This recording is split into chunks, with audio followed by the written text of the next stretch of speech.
Hi, welcome to my latest installment of SoundTracer. This is part of a research project to explore using sonification or sound to learn precise movement, both in terms of spatial movement and timing of the movement. And this has applications for performance, rehabilitation, um, and other areas where fine control over the path of the motion is important. So this demonstration will be in two parts. First part we'll look at some of the aspects of controlling the spatial or accuracy of the path, the motion along the path, and being able to learn or reproduce that. And then the second part will be to look at the timing. So here we go. For spatial accuracy, we want to get as close as possible to an instructor's path using sound as a feedback device. Let me demonstrate. So I will be the instructor, and we will draw a simple path. Notice the sound that gets emitted is a constant frequency. Now as a student, I'm going to try and reproduce that path.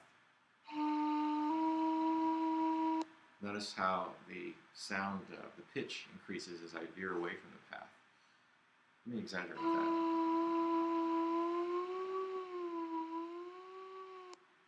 Okay. So let's try and draw this more accurately.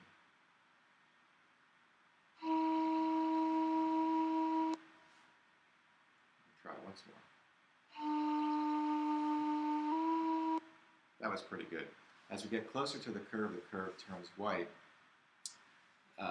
When we are white and the pitch is uniform, we are tracing that path very accurately within a very small tolerance.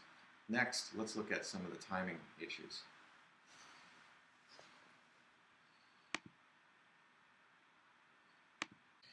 Now, timing is a little more tricky because we want to actually reproduce the exact timing of the motion along the path.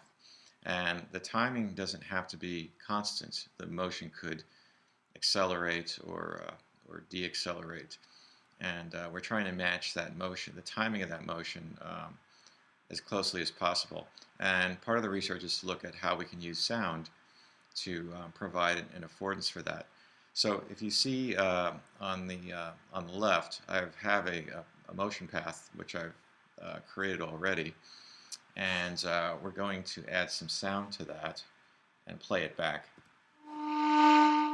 Notice the attack and decay sound. So what we've done here is we are adding an attack and decay envelope to the sound, and I'll show you a plot of that.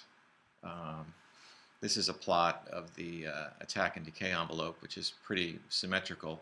We can actually, in the system that I'm using, we can actually build any attack and decay envelope, any shape that we desire, using points and trigonometric functions.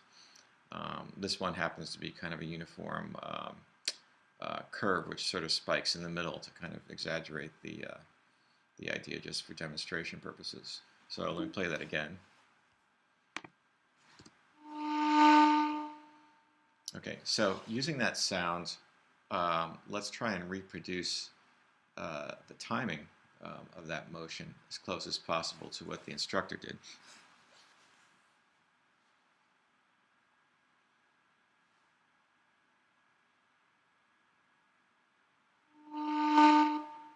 So notice I was a little bit late.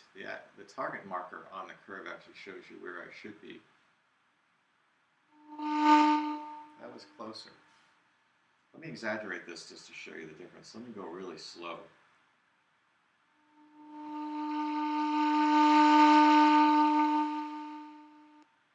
Okay.